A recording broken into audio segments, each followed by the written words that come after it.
Hola, ¿cómo están? Soy Yolanda Torres, me dedico a las relaciones públicas y a la comunicación. Estuve hace algunos años, algunos de ustedes me recordarán, en las pantallas de televisión y vamos a incursionar justamente en temas de coyuntura y de opinión. Y por supuesto, aquellos temas que ustedes expresen a través de las redes que son también de su interés. Muchas gracias por tenerme con ustedes. Bueno, y es para nosotros un gusto y un honor contar con el inicio de esta serie de programas hoy con Santiago Nieto. Él es un experto en política, además de ser director internacional de Informe Confidencial y profesor de la George Washington University. Ha publicado algunos libros, es autor, por ejemplo, de Mujer, Sexualidad, Internet y Política, y por otro lado, Política en el siglo XXI, Arte, Mito o Ciencia. Bienvenido, Santiago. Muchas gracias, Yolanda. Un gran gusto poder estar en este nuevo medio digital. Espero que Max TV crezca y estamos en las plataformas que ahora usa la mayoría de la gente. Así Me es. parece una acertada incursión para comunicar. Gracias, muchísimas gracias. Santiago, estamos en enero 2020. Vamos a elecciones en el 2021, sin embargo, parecería que estamos a 3 meses de la lid electoral. ¿Qué nos espera este año? A ver, es un año que va a tener muchos problemas. Creo que la economía marcará el escenario donde se va a dar la elección. Si este año crece el país muy poco, como hemos visto en algunos reportajes que va a crecer al 1, otros dicen al 0.7, va a ser insuficiente para generar empleo, que es lo que la gente está pidiendo como necesidad. Entonces va a estar marcado por la economía y además por un sentimiento de malestar en el conjunto de la población, que además está enfocado en el rechazo a toda la clase política. Va a ser un año de cambios, va a ser un año difícil y un año complicado para la clase política. ¿Sabes lo que me preocupa de alguna manera? Es colarse el tema político por todos lados y toda la especulación que se está dando desde ya, y estamos entretenidos mucho en hablar de quiénes son los precandidatos.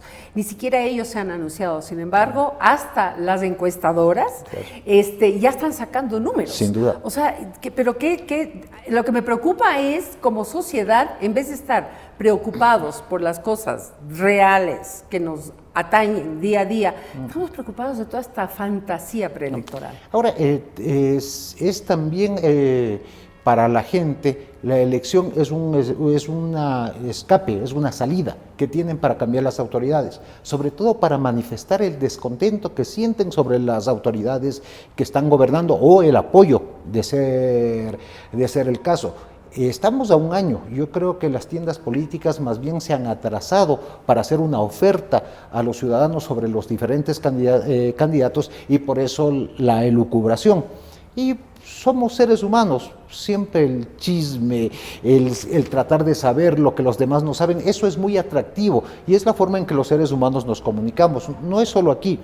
Si vemos el caso de Argentina, la campaña electoral de este último periodo donde es electo Fernández presidente, comenzó 2 años antes de la elección. Se marcó por una elección de medio periodo y comenzó la campaña electoral propiamente dicha. No en términos legales, sí en cuanto a la difusión de mensajes y a la presentación de algunos actores de la política que dicen que les han ofrecido el cargo, pero detrás de eso está un deseo por ser candidatos. Es muy gracioso. Yo cuando oigo que sale, y me han ofrecido, es más bien una persona que está promocionando su nombre para que lo tomen en cuenta. Bueno, tú que acabas de decir algo muy cierto, ¿no? Está toda esta especulación de la gente, claro, y el rumor, y saber o buscar la gente que sabe más que otros. Tú sabes más que otros. Entonces, cuéntanos, ¿quiénes ves tú con viabilidad para presentarse en el 2021? Reunidos ayer en las oficinas de Informe Confidencial con Jaime Durán, mi socio, con quien escribo los libros que acabas de mencionar. Y teníamos así a vuelo de pájaro 15 candidatos, lo cual significaría que la clase política está muy atomizada, no hay acuerdos, que no es nuevo, y puede pasar un fenómeno de pequeños porcentajes para que pasen a a una segunda vuelta. Pero hay algunas figuras que tienen mucho peso porque han corrido. Voy a poner uno de los casos, Guillermo Lasso viene con 2 campañas presidenciales atrás, etcétera, entonces tiene su legítima posición de jugar en esta elección. Jaime Nebot es una pieza clave, muy querido en la costa, con un soporte fundamental en Guayaquil, no tan buenos números en la sierra, pero es una figura potente. Tenemos algunos otros candidatos, Democracia Sí, con Gustavo Larrea, que también viene desde hace mucho tiempo hablando de este. Tenemos el correísmo por un lado, no olvidemos Rafael Correa, si bien ha perdido la popularidad en la que le veíamos hace 5 o 4 años, es una figura fuerte que va a poner un candidato. Tenemos el movimiento indígena que después de octubre está envalentonado, digamos, en el buen sentido de la palabra, cree que tiene posibilidades electorales, que lanzará un candidato. Algunos menores que están buscando porque han tenido presencia a través de la denuncia, etcétera.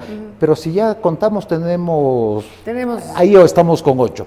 Sin olvidar que el gobierno también creo que puede presentar un candidato, porque es gobierno, tiene una figura que es muy fuerte, potable, como es Otto Sonnenscholder, que está bien, está haciendo sus cosas, y en todo eso, esa elucubración se da, y eso es bien interesante, se da solo en el sector de la clase política. Los ciudadanos de a pie no están tan inmiscuidos en el quehacer de la política, ni están pensando en los candidatos. ¿Y eso lo entienden los políticos? Y yo lo que me he dado cuenta es que no. Creen que, y nos pasó nosotros hacemos diagnósticos sobre las diferentes elecciones, como están, y sobre campañas en específico.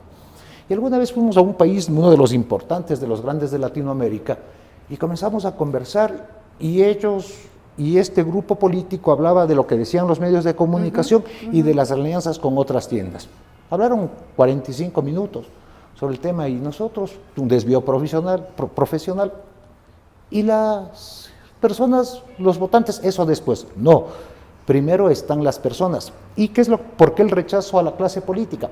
Porque los políticos no entienden todavía a este nuevo ser humano que nace después de la revolución de las comunicaciones, que es más horizontal, no es vertical. La emisión de mensaje lo hacen ellos, no hay control de la emisión del mensaje como era antes, que el caudillo decía que digan los demás, o peor, el caudillo creía saber lo que el ciudadano necesitaba.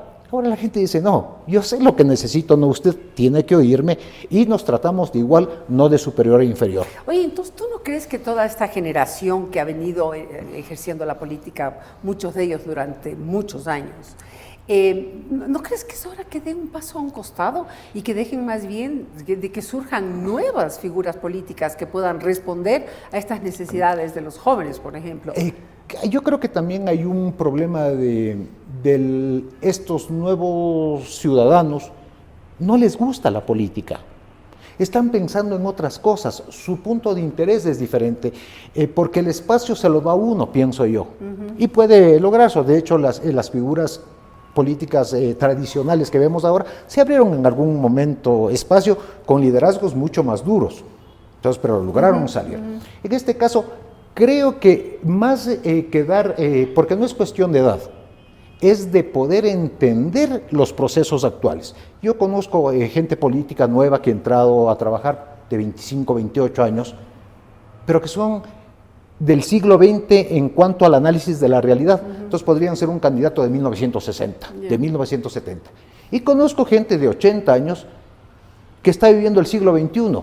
Por ejemplo, uno es Sanders. Sanders, exactamente. Es un ejemplo muy lindo, porque es muy gráfico. Es un hombre de 80 años, vivió los 60. Bueno, yo no te hablo tanto por la edad, claro, ¿no? Sí, ni por el tema generacional, sino porque han estado ahí y no han logrado nada en tantos años. Un político nunca da el paso a un lado.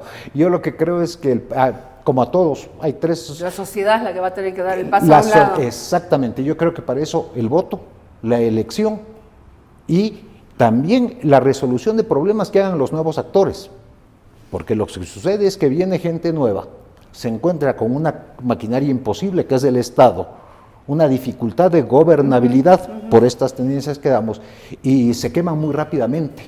Las nuevas figuras tienden a quemarse rápidamente, sobre todo si hay que hacer, por ejemplo, un ajuste. Hemos visto Chile, Colombia, España, Francia, Turquía, o Líbano, perdón, Ecuador, que un pequeño incremento de un algo es el motivo para que... El catalizador, sí, claro, y millones de protestas se den. Entonces es muy complicado y ahí viene el fracaso de las nuevas, si es que sobre todo no tienen preparación. Y la gente, ¿qué quiere?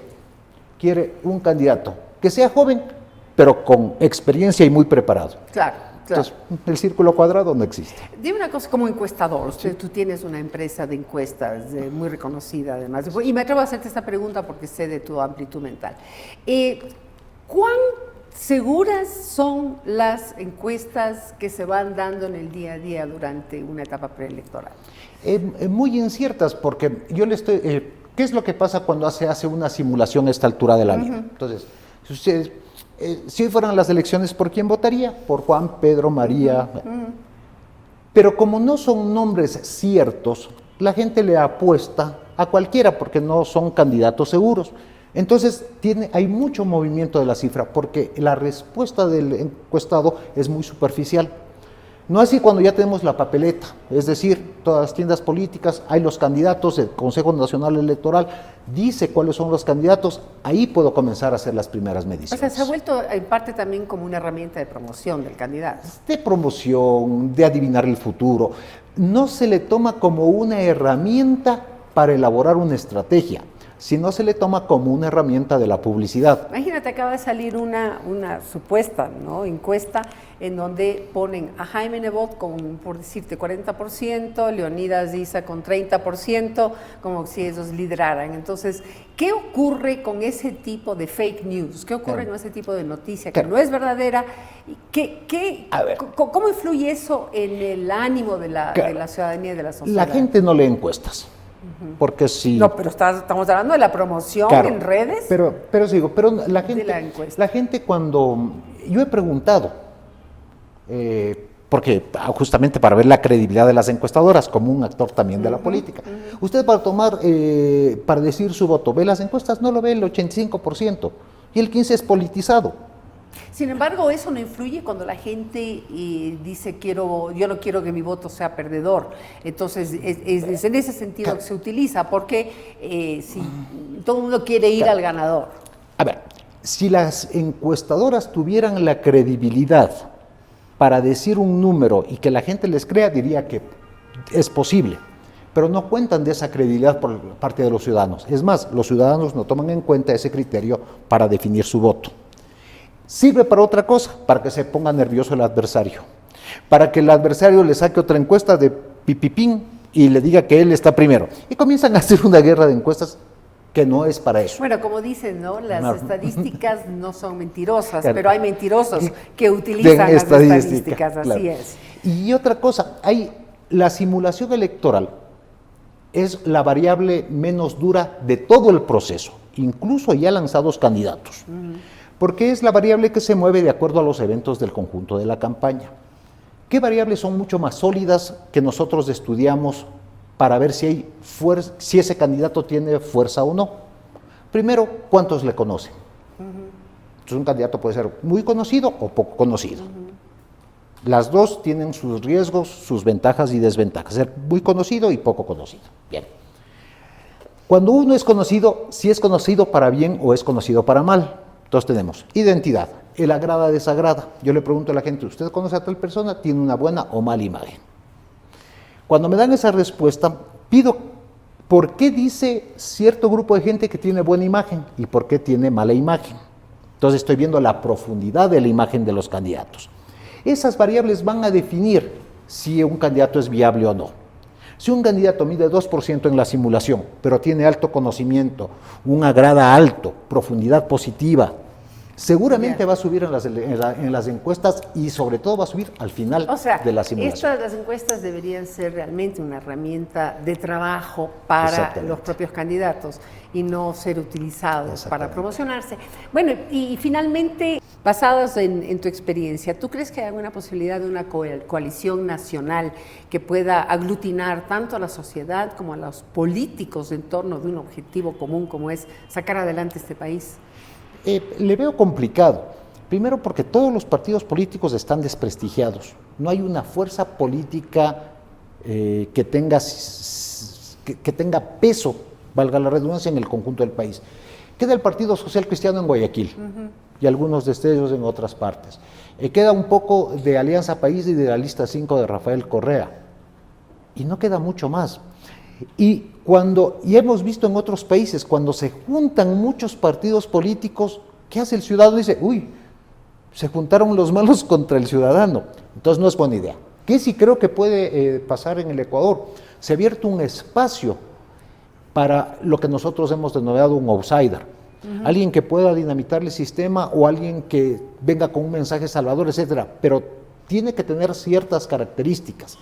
No, una de ellas es no venir de la política o presentarse como fuera de la política o rehacer el discurso para que suene novedoso y empático con los ciudadanos. Pero además de eso tiene que tener experiencia, tiene que tener discurso, tiene que tener carisma, tiene que tener una serie de cualidades. Exactamente. Que habrá que ver en el camino si es que aparece una persona con estas características. Si es que es un candidato en positivo, ¿qué significa? Un candidato que yo voto para salir adelante. Pero en Ecuador hemos tenido candidaturas con mala imagen, que la gente les ve pésimo, y que querían incendiar el país. Y la gente que decía, con este señor o me salvo, todos nos vamos al infierno. Entonces hay una característica como la de Bolsonaro, por decir, en su momento. O aquí en Bucaram. Bucaram claro, fue un voto rechazo de un sector de la población que se sentía relegado. Y creo que puede darse porque las cifras en los 30 y tantos años que medimos Ecuador, no hemos visto cifras tan negativas del ánimo de los ciudadanos. Mira, más del 80% cree que está peor que hace un año. Solo el 13% cree que estará mejor el próximo año. La situación de la familia de ellos. Entonces, ¿qué debe comunicar el político? ¿A qué debe apelar para quitar o para tratar de neutralizar esa apatía social? Primero, hablar de lo que a la gente le importa, no de lo que a la gente no le importa. ¿Y qué le importa a la gente? Sus necesidades, que pueden ser psicológicas o materiales, y un proceso de reivindicación de su espacio, de su persona frente al conjunto. Eso está reclamando la gente. Y no vemos que haya una plataforma que se haya acercado a la gente, le haya preguntado qué dice y lo haya regresado en forma de discurso. Eso no hemos visto. A mí me queda algo importantísimo de lo que dice Santiago Nieto. No se trata solamente que el discurso político de los partidos sea de un solo lado, tiene que ser al revés. Hay que aprender a escuchar, algo que nuestros políticos no hacen con mucha frecuencia. Hay que aprender a escuchar cuáles son esas verdaderas necesidades de la gente y con mucha responsabilidad a ver si se asume o algo como es la presidencia de la República, porque se tiene las herramientas para dar cumplimiento, para poder satisfacer esas necesidades sociales. Muchísimas gracias por haber estado con nosotros y con ustedes, pues hasta la próxima semana.